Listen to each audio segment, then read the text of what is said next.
नमस्कार, स्वागत है आपका आरजी स्टडी में। देखिए, इसमें हम लोग ICAR जो आपका एग्रीकल्चर का वैकेंसी आई होती है टेक्नीशियन का, उसके लिए हम लोग आज सोशल साइंस में ज्योग्राफी का, ठीक है, ज्योग्राफी का हम लोग देखेंगे क्या 100+ MCQ देखेंगे। और ये सभी एग्जामों के लिए महत्वपूर्ण है, केवल उसी के लिए नहीं। और यह है क्लास 9th का, ठीक। क्लास 10th का मैं सभी दे चुका हूँ आप लोगों को पहले ही, ठीक है। और ये क्लास 9th का है आपका। इकोनॉमिक्स और पॉलिटी दो चीज़ और बचा है, उसको भी मैं कल परसों तक कंप्लीट कर दूंगा, ठीक है। इसके बाद आपका NCERT का जो बेसिक है आपका कंप्लीट हो जाएगा। आराम से आप लोग कर सकते हैं, इसे PDF भी फ्री में अवेलेबल है, टेलीग्राम पे जाके ले सकते हैं वहाँ पे, ठीक है। चलिए शुरू करते हैं क्वेश्चंस को कि कर्क रेखा किन राज्यों से नहीं गुजरती है। तो कर्क रेखा किन राज्यों से नहीं गुजरती है, आप सभी लोगों को पता होना चाहिए इस चीज़ को, ठीक है। तो सब जगह से यहाँ से गुजरती है, राजस्थान से गुजरती है, त्रिपुरा से गुजरती है, छत्तीसगढ़ से गुजरती है, लेकिन उड़ीसा से नहीं गुजरती है, ठीक है। चलिए नेक्स्ट है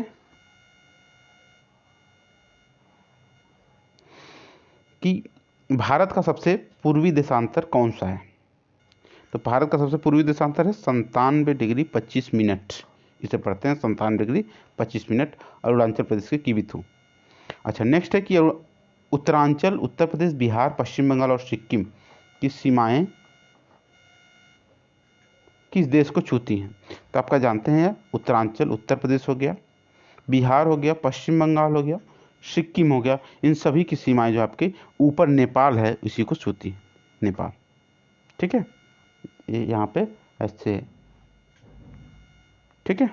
चलिए ग्रीष्मावकाश में आप यदि कवारती जाना चाहते हैं तो किस केंद्र शासित क्षेत्र में जाएंगे, किस में जाएंगे आप। तो यहाँ पर जाएगा लक्षद्वीप में। टूरिज्म को बहुत ज़्यादा बढ़ावा वहाँ पे दिया जाता है। मेरे मित्र एक देश के निवासी हैं जिस देश की सीमा भारत के साथ नहीं लगती है। आप बताएं वह देश कौन सा है, ठीक है। अथवा किस देश की सीमा भारत के साथ नहीं लगती है, यह ऑप्शन में दिया गया है, ठीक है। बताइए। तो आप लोग जानते हैं भूटान की लगती है, बांग्लादेश की लगती है, नेपाल की लगती है, लेकिन ताजिकिस्तान की नहीं लगती है सीमा भारत से, ठीक है। चलिए इंपॉर्टेंट क्वेश्चन, ऐसे भी क्वेश्चन पूछ सकते हैं। भारत देश किस गोलार्ध में स्थित है। हम लोग जानते हैं उत्तरी गोलार्ध में, ठीक है। चलिए जल्दी चलते हैं ताकि कम समय में ज़्यादा आपको क्वेश्चन गेन हो सके। भारत की मानक यामोत्तर कितने डिग्री के रखा गया है। तो आपका 82.5 डिग्री है। 82.5 को ऐसे भी लिखा जाता है कहीं कहीं, तो आप लोग को कंफ्यूज नहीं होना है, ठीक है। चलिए नेक्स्ट है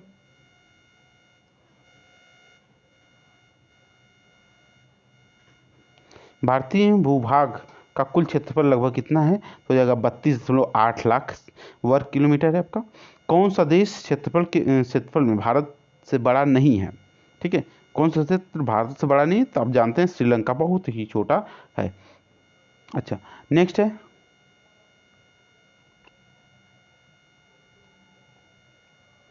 कर्क रेखा किस राज्य में गुजरती है। कर्क रेखा किस राज्य से गुजरती है, अभी हम लोग बताए हैं, ठीक है। उड़ीसा से, उड़ीसा से नहीं गुजरती है, झारखंड से गुजरती है। भारत का क्षेत्रफल विश्व के कुल भौगोलिक क्षेत्रफल का कितना प्रतिशत है। तो हम लोगों को पता होना चाहिए, क्वेश्चन बहुत ही इंपॉर्टेंट है यहाँ पे, ठीक है। तो कितना है, 24% है। भारतीय मानक समय IST, GST, GMT universal time जो है, उससे भारत कितना आगे है। जो यहाँ पे चलता है भारत हम लोगों का 5.5 घंटे आगे है, 5 घंटे 30 मिनट आगे है, ठीक है। चलिए भारत में सबसे लंबी तटरेखा वाला राज्य कौन है, सबसे लंबी। तो आप लोगों को पता है गुजरात है।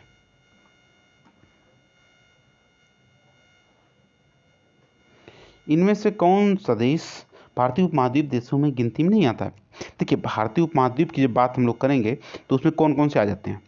भारत तो आएगा ही, ठीक है। पाकिस्तान भी आएगा, बांग्लादेश भी आता है, लेकिन आपका चीन नहीं आता है भारतीय उपमहाद्वीप में, ठीक है। चलिए वर्तमान स्थिति के अनुसार कौन सा कथन सही है। इस समय भारत में कितने हैं, यहाँ पे हो गया है 28 राज्य और 8 केंद्र शासित प्रदेश। ठीक है, चलिए नेक्स्ट है, भारत और श्रीलंका को अलग करने वाली जल संधि है, कौन सी है? तो हो जाएगा आपका पाक जल संधि। क्षेत्रफल की दृष्टि से भारत का विश्व में क्या स्थान है? क्षेत्रफल की दृष्टि से भारत का विश्व में स्थान कौन सा? 7वां है, आप लोगों को जानते हैं।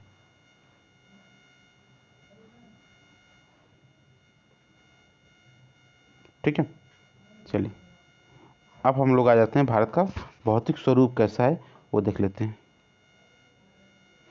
एक स्थलीय भाग जो 3 ओर से समुद्र से घिरा हो, क्या कहते हैं उसे? तो हम लोग कहते हैं प्रायद्वीप कहते हैं। 3 ओर से जब जल से घिरा हो, और भारत क्या एक है? प्रायद्वीपीय है।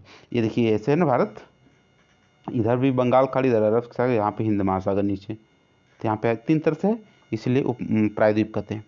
अच्छा नेक्स्ट है, भारत के पूर्वी भाग में म्यांमार की सीमा का निर्धारण करने वाले पर्वतों का संयुक्त नाम है, क्या नाम है? संयुक्त पूर्वांचल। पूर्वांचल की पहाड़ियाँ हैं सब, पूर्वोत्तर को कहते हैं वहाँ पे जितने हैं। अगर हम लोग यहाँ पे देखें तो ये सभी जो है यहाँ पे पूर्वांचल की पहाड़ियाँ हैं जो कि म्यांमार से सटी हुई हैं। ठीक है, चलिए गोवा है कि गोवा के दक्षिण में स्थित पश्चिमी तटीय पट्टी है, जो पश्चिमी तटीय गोवा के निकट ही जो स्थित है, क्या कहलाता है वहाँ पे? तो हो जाएगा हम लोगों को कोंकण। ठीक है, कोंकण। देखिए अगर हम लोग यहाँ पे महाराष्ट्र वाला हिस्सा है, यहाँ पे नीचे है, तो यहाँ से शुरू होता है कोंकण, फिर उसके नीचे वाला कन्नड़, कर्नाटक वाले तरफ कन्नड़, उसके नीचे केरल वाले को मालाबार। ठीक है, मालाबार, यहाँ पे कोरोमंडल, यहाँ पे आगे उत्तरी सरकार तट, उड़ीसा वाले क्षेत्र को। ठीक है, तो ये हम लोगों का है, काफ़ी इम्पोर्टेंट है। यह तमिलनाडु का है, यह कर्नाटक का है, यह आपका गोवा वो महाराष्ट्र वाला क्षेत्र है, यह हमारा उड़ीसा का क्षेत्र है। ठीक है, काफ़ी इम्पोर्टेंट है, याद रखिए इस चीज़ को। पूर्वी घाट का सर्वोच्च शिखर कौन है? पूर्वी घाट का सर्वोच्च शिखर कौन है? इंपॉर्टेंट है, काफ़ी बार पूछ चुका है और आगे पूछने की संभावना है। तो महेंद्रगिरी है, और महेंद्रगिरी कहाँ पे है? तमिलनाडु।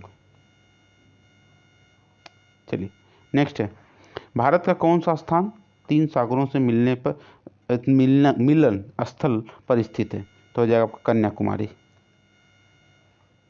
ठीक है, चलिए प्रवाल भित्ति से बना एक द्वीप को किस नाम से जाना जाता है? तो लक्षद्वीप को आप सभी लोग जानते हैं, प्रवाल भित्ति से निर्मित होकर यह द्वीप बना हुआ है। ठीक है, चलिए नेक्स्ट क्वेश्चन आगे है, 2 नदियों के बीच बने भूभाग को क्या कहते हैं? 2 नदियों के बीच बने भूभाग को दोआब कहते हैं। ठीक है, हम लोग पता है यह नदी आ गया, ये पर दोआब। जैसे हम लोग यूपी वाले लोग गंगा और यमुना के दोआब में स्थित हैं, मतलब रहते हैं।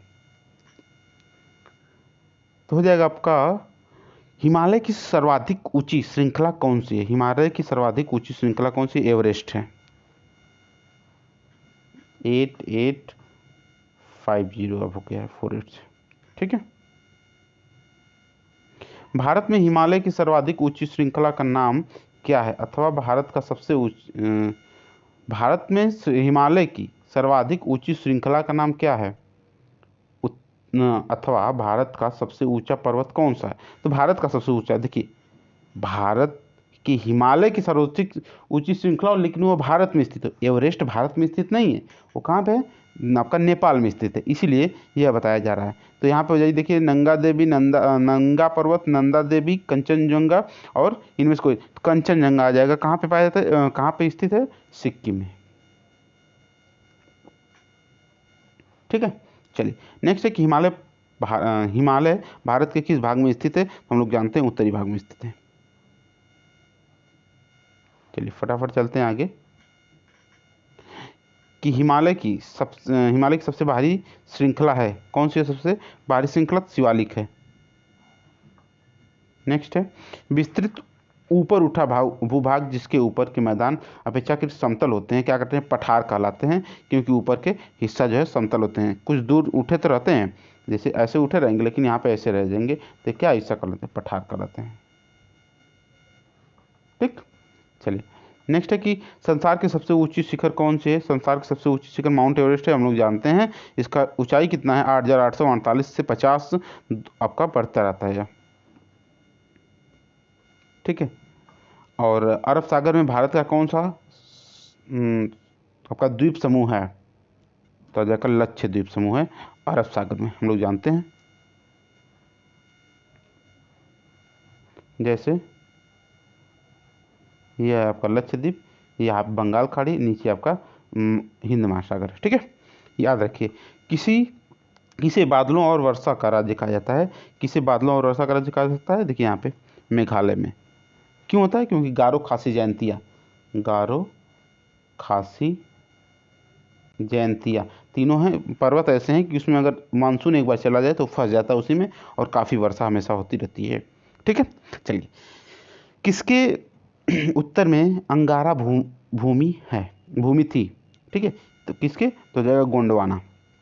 देखिए जब मैं याद किया था इसे तो कैसे ट्रिक से याद किया था, मान लेते हैं ग्लोब है, जब उसमें वो डिवाइडेशन हुआ तो यहाँ पे एक बीच में था भूमध्य, इसको मान लिया गया। तो नीचे का हिस्सा, देखिए भोजपुरी में कहता है गोंड, मतलब पैर, गोड़ कहा जाता है पैर को ना, तो गोड़ से गोंडवाना, और बाकी जो बचा वो हमारा क्या हो जाएगा, अंगारा।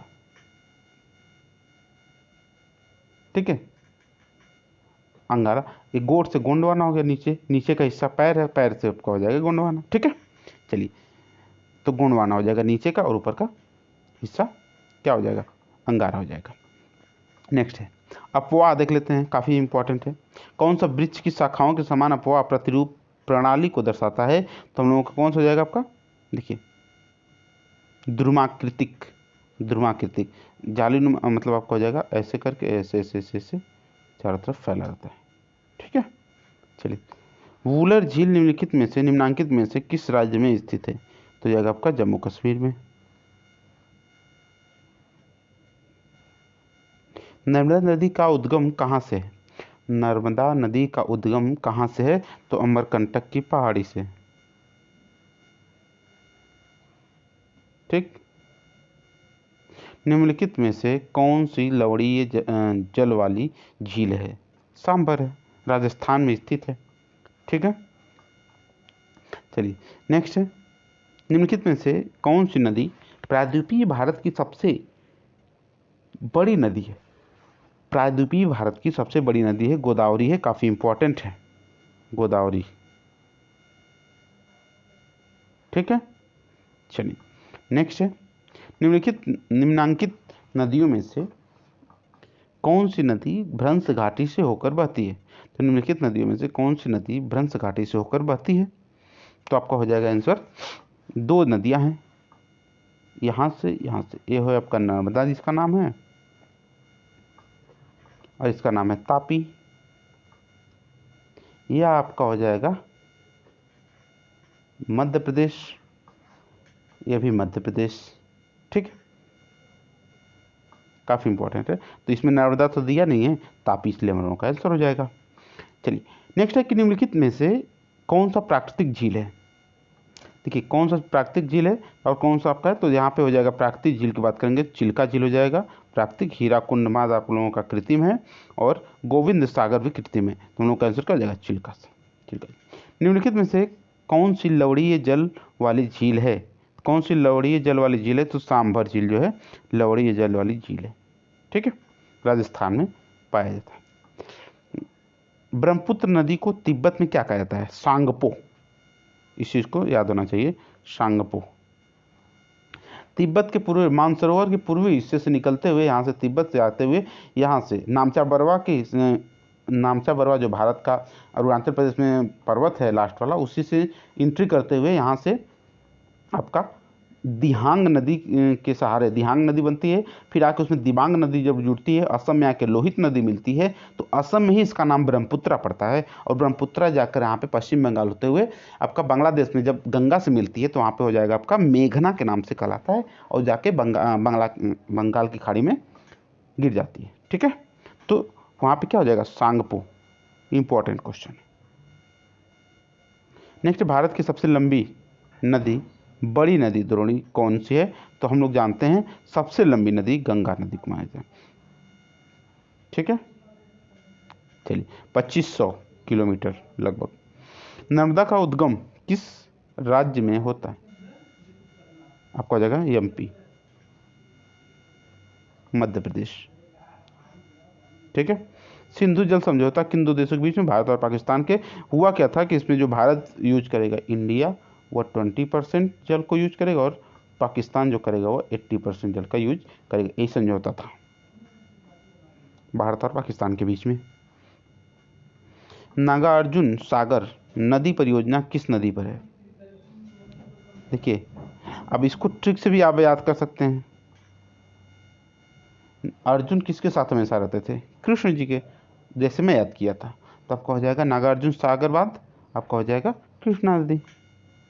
तापी नदी किस सागर में जा गिरती है? तो तापी नदी किस सागर में जा गिरती है? तो अरब सागर में गिरती है। ठीक, अच्छा देखिए, अरब सागर में गिरने वाली नदियों का नाम ध्यान दीजिए, इंपॉर्टेंट है। तापी हो गया, नर्मदा हो गया, साबरमती हो गया। ठीक है, लूनी नदी आपका जो बीच में ही रुक जाती है आपका, ठीक है, कच्छ के रण वाले क्षेत्र में ही। सुबह आपका ये सभी जो है कहाँ पे, पश्चिमी की ओर प्रवाहित होती है, मतलब अरब सागर में जाके गिर जाती है। ठीक है, चलिए, बिहार का शोक के नाम से जाना जाता है?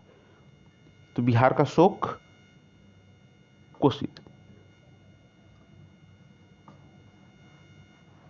कोसी नदी, क्योंकि बहुत ज़्यादा बाढ़ की तबाही आती है, क्योंकि वो नेपाल के क्षेत्र से, वहीं नेपाल हिमालय से वहीं से डायरेक्ट आती है, और बहुत ज़्यादा फ्लो होने के कारण बहुत ज़्यादा ऊंचाई के ऊपर से आने की वजह से बहुत ज़्यादा वहाँ पे बाढ़ और क्षति पहुँचाती है बिहार में। ठीक है, चलिए, भारतीय मरुस्थल की एक महत्वपूर्ण नदी कौन सी? भारतीय मरुस्थल की लूनी, अभी बताया मैं, जो कि कच्छ के रण में जाके समा जाती है, अदृश्य नदी भी से कहते हैं। तो आ जाएगा जलवायु, भारत के किस राज्य में जाड़े के मौसम में वर्षा होती है? तो भारत के किस राज्य में जाड़े के मौसम में वर्षा होती है? तो तमिलनाडु। ठीक है, जल्दी जल्दी चलिए फटाफट। इनमें से कौन जलवायु का तत्व नहीं है? इसमें से कौन जलवायु तत्व नहीं है? बाकी सभी हैं। देखिए, तापमान है, वर्षा है, नदी है आपका, और पवन है। तो नदी नहीं है, बाकी सब चीज़ है। ठीक है, चलिए नेक्स्ट है कि एक विशेष समय में एक क्षेत्र के वायुमंडलीय की अवस्था में क्या कहा जाता है? क्या कहा जाता है? आपका मौसम कहा जाता है।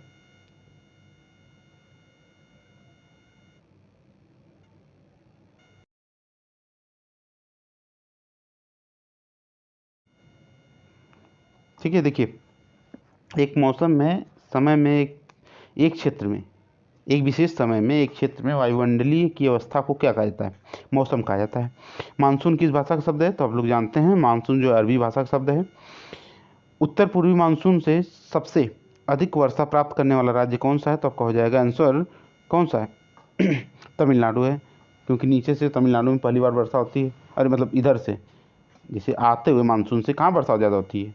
देखिए, जाते हुए तो केरल में होती है, आते हुए से आपका देते हैं तमिलनाडु में। ठीक, चलिए, अक्टूबर और नवंबर के महीनों में कहाँ अधिक वर्षा होती है? कोरोमंडल तट पे। कोरोमंडल तट किसे कहते हैं?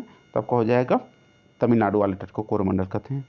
नेक्स्ट है कि चेन्नई की जलवायु कोलकाता की जलवायु की तुलना में गर्म क्यों रहती है, जबकि दोनों स्थल समुद्र तट पर स्थित हैं? चेन्नई और कोलकाता में, देखिए, चेन्नई विषुवत रेखे के अधिक समीप है, इसीलिए गर्मी ज़्यादा रहती है।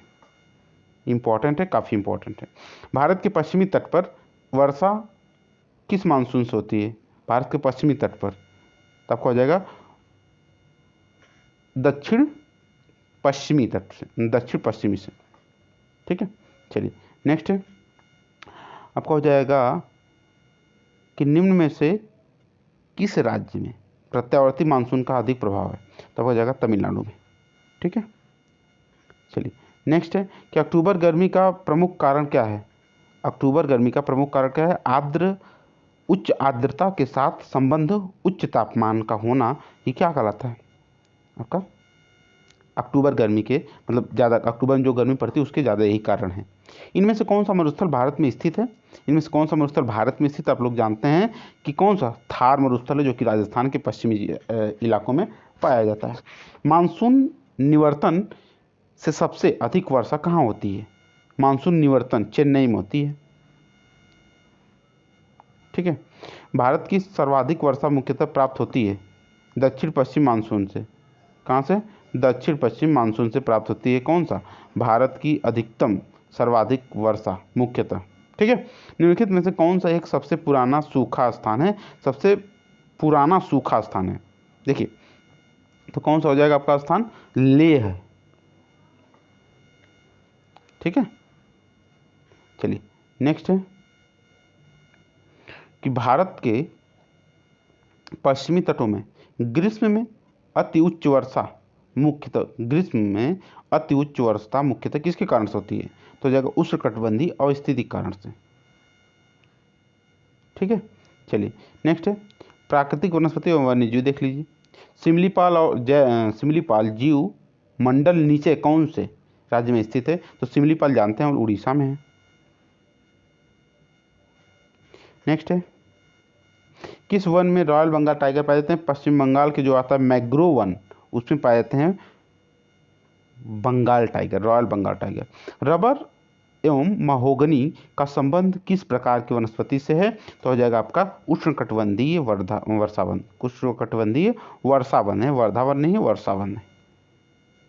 ठीक है, वर्षावन। सिनकोना के वृक्ष कितनी वर्षा वाले क्षेत्र में पाए जाते हैं? सिनकोना के जो वृक्ष होते हैं कितनी वर्षा वाले क्षेत्र में पाए जाते हैं? तो हो जाएगा 100 सेंटीमीटर तो वर्षा होनी चाहिए, वैसे ही क्षेत्र में पाए जाते हैं। नेक्स्ट है कि भारत के कौन से जीवमंडल नीचे विश्व के जीवमंडल निश्चयों में लिए गए हैं? आपका हो जाएगा नंदा देवी मन्नार की खाड़ी। भारत के कौन से जीवमंडल नीचे विश्व के जीवमंडल नीचों में लिए गए हैं, मतलब शामिल किए गए हैं? तो आपका हो जाएगा अभी बताया गया कि नंदा देवी मन्नार की खाड़ी। तिब्बती जंगली गधे का दूसरा नाम क्या है? कियांग नाम है, कियांग। देखो इतने सब जानकारियाँ कहाँ एनसीईआरटी में उपलब्ध हैं, आप लोग बस उसे पढ़ने की ज़रूरत है। जितना पढ़ लीजिएगा आराम से, कोई भी दिक्कत नहीं होने वाली है। निम्नलिखित में से कौन सा क्षेत्र जैव आरक्षित नहीं है? तो कौन सा क्षेत्र जैव आरक्षित नहीं है? काजीरंगा। बाकी सब है, मानस है, पंचमढ़ी है और सुंदरवन है जैव आरक्षित। नेक्स्ट है कि निम्नलिखित में से कौन सा वृक्ष की शाखाओं के समान अपवाद प्रतिरूप प्रणाली को दर्शाता है? आपका हो जाएगा द्रुमाकृतिक। कौन सा? द्रुमाकृतिक। नेक्स्ट है कि सुंदरवन किस राज्य में स्थित है? सुंदरवन किस राज्य में स्थित है? तो आपका हो जाएगा पश्चिम बंगाल में स्थित है। सुंदरवन पश्चिम बंगाल में स्थित है, अभी कुछ देर पहले बताया। आपका हो जाएगा कि भारत में किन क्षेत्रों में प्रवासी पक्षी पाए जाते हैं? तो किन क्षेत्रों में प्रवासी पक्षी पाए जाते हैं? आर्द्र में, आर्द्र भूमि में। नेक्स्ट है स्थल और जल में निवास करने वाले प्राणी को कहते हैं, क्या कहते हैं? स्थल दोनों में जब कर तो उभयचर। उभयचर मतलब होता है कॉमन। ठीक है। चलिए नेक्स्ट है कि मानव हस्तक्षेप या बाधा से सर्वथा मुक्त वनस्पति कहलाता है अछत वनस्पति, मतलब जिसमें मानव से कोई आपका दूर दूर तक लगाव ना हो। अछत वनस्पति, हानि न पहुंचाया हो जिससे मानव। किस राज्य में वनों का क्षेत्रफल सबसे अधिक है? क्षेत्रफल की बात किया जा रहा है इसमें, तो नागालैंड में है। ठीक है। चलिए नेक्स्ट है आपको हो जाएगा जैव और जीवाणु प्रतिरोधक वनस्पति कौन है? आपका हो जाएगा आंसर क्या इसमें? नीम। आप लोग जानते हैं बहुत अच्छी तरीके से नीम कितना फ़ायदा है और कितना इसमें जहरीला रहता है, जहर आपका कीटाणुओं के लिए। एशियाई शेरों का प्राकृतिक वास स्थल गिर राष्ट्रीय उद्यान भारत के किस राज्य में स्थित है? गुजरात में। कहाँ है? गुजरात में। वह वनस्पति जो कि मूल रूप से भारतीय है उसे क्या कहते हैं? देशज वनस्पति। ठीक है। चलिए नेक्स्ट जनसंख्या आ जाते हैं। निम्नलिखित में से किस क्षेत्र में प्रवास आबादी की संख्या वितरण के संरचना में परिवर्तित लाता है? तब हो जाएगा प्रस्थान एवं आगमन दोनों क्षेत्रों में जब वृद्धि होती है तो ऐसा ही होता है। जनसंख्या में बच्चों का एक बहुत बड़ा अनुपात निम्नलिखित में से किसका परिणाम है? अथवा आबादी में बच्चों के बृहत अनुपात के परिणाम है? क्या है? उच्च जन्म दर। बहुत ज़्यादा उच्च जन्म दर है तो बच्चे ज़्यादा रहेंगे वहाँ पे। आपको हो जाएगा कि 2011 की जनसंख्या के अनुसार कौन सा राज्य सबसे अधिक जनसंख्या वाला राज्य है? तो आप लोग जानते हैं कौन सा है? उत्तर प्रदेश है अपना, जो सबसे ज़्यादा जनसंख्या रखा है। ठीक है। निम्नलिखित में से कौन सा एक जनसंख्या वृद्धि का परिणाम दर्शाता है? प्रत्येक वर्ष लोगों की संख्या में होने वाली वृद्धि, यही है। ठीक है, चलिए नेक्स्ट है, भारत ने कब व्यापक परिवार नियोजन कार्यक्रम चलाया? तब हो जाएगा 1952 में, परिवार नियोजन। ठीक है। क्षेत्रफल के दृष्टिकोण से भारत का सबसे बड़ा राज्य कौन सा है? राजस्थान है, क्षेत्रफल की दृष्टि से हम लोग जानते हैं इस चीज़ को। चलिए नेक्स्ट है कि किस राज्य की साक्षरता दर सबसे अधिक है? केरल की साक्षरता दर सबसे अधिक है, हम लोग अच्छी तरीके से इस चीज़ को जानते हैं। नेक्स्ट है कि लक्षद्वीप की कुल जनसंख्या कितनी है? लक्षद्वीप की कुल जनसंख्या कितनी है? हो जाएगा 60,000। किशोर साधारणतः किस सीमा से जुड़े होते हैं? तो किशोर जो है साधारणतः किस सीमा से जुड़े होते हैं आप लोग, मतलब किस आयु सीमा से? तो 10 से लेकर 19 वर्ष की उम्र की ओर को किशोर कहते हैं। ठीक है, चलिए नेक्स्ट है, आंतरिक प्रवास का उदाहरण निम्नलिखित में से कौन सा है? देश के अंदर ही इधर से उधर जाने का जो कार्यक्रम होता है बसने का, उसे क्या कहते हैं? आंतरिक प्रवास कहते हैं। निम्नलिखित में से कौन सा आयु वर्ग एक वयस्क को दर्शाता है? तो 15 वर्ष से 59 वर्ष के लोगों को वयस्क माना जाता है। लगाओ ना हो, अक्षत वनस्पति हानि न पहुंचाया हो जिससे मानव। किस राज्य में वनों का क्षेत्रफल सबसे अधिक है? क्षेत्रफल की बात किया जा रहा है इसमें, तो नागालैंड में है। ठीक है, चलिए नेक्स्ट है आपका हो जाएगा जैव और जीवाणु प्रतिरोधक वनस्पति कौन है? आपका हो जाएगा आंसर क्या इसमें? नीम। आप लोग जानते हैं बहुत अच्छी तरीके से नीम कितना फ़ायदा है और कितना इसमें जहरीला रहता है, जहर आपका कीटाणुओं के लिए। एशियाई शेरों का प्राकृतिक वास स्थल गिर राष्ट्रीय उद्यान भारत के किस राज्य में स्थित है? गुजरात में। कहाँ है? गुजरात में। वह वनस्पति जो कि मूल रूप से भारतीय है उसे क्या कहते हैं? देशज वनस्पति। ठीक है, चलिए नेक्स्ट जनसंख्या आ जाते हैं। निम्नलिखित में से किस क्षेत्र में प्रवास आबादी की संख्या वितरण के संरचना में परिवर्तित लाता है? तब हो जाएगा प्रस्थान एवं आगमन दोनों क्षेत्रों में जब वृद्धि होती है तो ऐसा ही होता है। जनसंख्या में बच्चों का एक बहुत बड़ा अनुपात निम्नलिखित में से किसका परिणाम है? अथवा आबादी में बच्चों के बृहत अनुपात की परिणाम है? क्या है? उच्च जन्म दर। बहुत ज़्यादा उच्च जन्म दर है तो बच्चे ज़्यादा रहेंगे वहाँ पे। आपको हो जाएगा कि 2011 की जनसंख्या के अनुसार कौन सा राज्य सबसे अधिक जनसंख्या वाला राज्य है? तो आप लोग जानते हैं कौन सा है? उत्तर प्रदेश है अपना, जो सबसे ज़्यादा जनसंख्या रखा है। ठीक है। निम्नलिखित में से कौन सा एक जनसंख्या वृद्धि का परिणाम दर्शाता है? प्रत्येक वर्ष लोगों की संख्या में होने वाली वृद्धि, यही है। ठीक है, चलिए नेक्स्ट है, भारत ने कब व्यापक परिवार नियोजन कार्यक्रम चलाया? तब हो जाएगा 1952 में, परिवार नियोजन। ठीक है।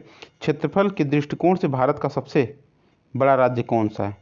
राजस्थान है, क्षेत्रफल की दृष्टि से हम लोग जानते हैं इस चीज़ को। चलिए नेक्स्ट है कि किस राज्य की साक्षरता दर सबसे अधिक है? केरल की साक्षरता दर सबसे अधिक है, हम लोग अच्छी तरीके से इस चीज़ को जानते हैं। नेक्स्ट है कि लक्षद्वीप की कुल जनसंख्या कितनी है? लक्षद्वीप की कुल जनसंख्या कितनी है? हो जाएगा 60,000। किशोर साधारणतः किस सीमा से जुड़े होते हैं?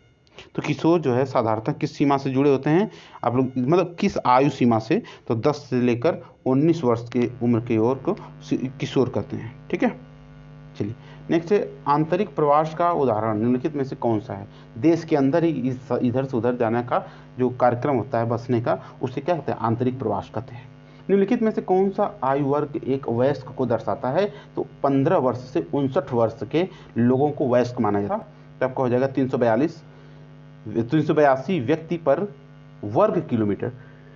ठीक है, चलिए भारत में सबसे कम जनसंख्या वाला राज्य कौन सा है? आपको हो जाएगा सिक्किम है। भारत में जनगणना कितने वर्षों के अंतराल पर होता है? तो आपको हो जाएगा 10 वर्ष के अंतराल पर। देखिए ये रहा आप लोगों का क्वेश्चंस जो कि बता दिया गया। आप लोगों को इसका टेलीग्राम पर PDF मिल जाएगा, आप लोग जाके देख सकते हैं। ठीक है, चलिए, और कोई डाउट है तो पूछ सकते हैं। और जैसे ही डेली कुछ ना कुछ आप लोगों को मिलता रहेगा इंपॉर्टेंट हो, जो कल और परसों मिलाकर 9th वाला भी पूरा NCERT समाप्त हो जाएगा। इसके लिए आपका ICR का पूरा कंप्लीट हो जाएगा। ठीक है, चलिए, वीडियो देखने के लिए धन्यवाद। सब्सक्राइब जरूर कर लीजिएगा, चैनल को शेयर कर दीजिएगा। Thank you.